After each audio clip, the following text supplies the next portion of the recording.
Number 5. Sadomasochist pedophile. Albert Fish was an American sadomasochist. Before his killing spree, Fish had aroused suspicion by encouraging children to violently spank him and devouring raw meat beneath the full moon. Aged 40, he severed his lover's penis, which sparked more extreme bloodthirsty desires. He soon began kidnapping, torturing, and eating young children. In one case, he wrote his victim's parents an anonymous letter ending, "How sweet and tender her little ass was roasted in the oven."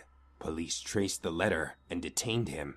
Fish was executed by electric chair in 1936. Number 4. Slave butcher. When firefighters arrived at Madame Lalarie's New Orleans apartment in 1834, they found more than just flames. Chained to the stove was an elderly slave who had started the fire, hoping to burn to death and avoid further torture. Firemen beat down the attic door and found the floor littered with bodies.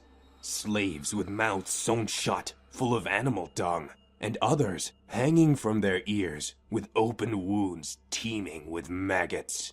Reportedly, some slaves had had their bones smashed and reset in a crab position. Disturbingly, Lalarie disappeared to Paris before facing the law. Number 3. Human skin onesie. Ed Gain was a grave robber and a murderer with disturbing haberdashery skills. When police raided his home, they found items including a lampshade made from a human face, a nipple-studded belt, and 9 vulvae in a shoebox.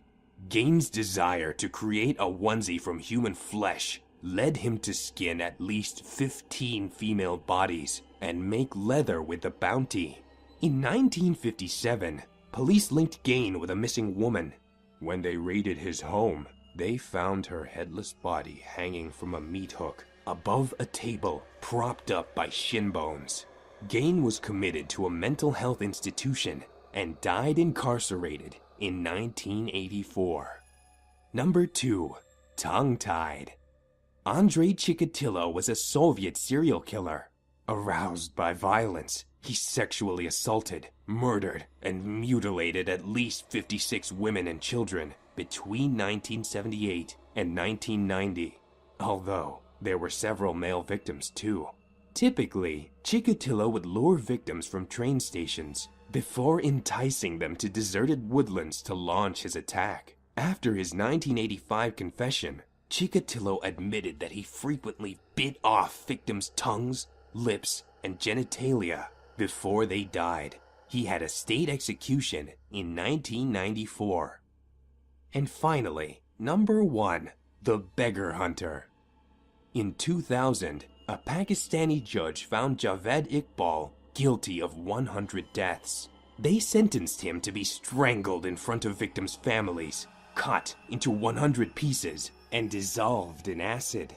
This gruesome punishment adopted the same method that Iqbal had used on beggars and street children during a 6-month execution campaign. Some victims were groomed through magazine pen pal subscriptions. Iqbal would mail them perfume and coins before arranging to meet. Iqbal and an accomplice committed suicide in custody before the execution. Thank you so much for watching, and if you enjoyed the video, please let me know by clicking the like button. Do share, write a comment, and don't forget to subscribe so that you can catch up my next video.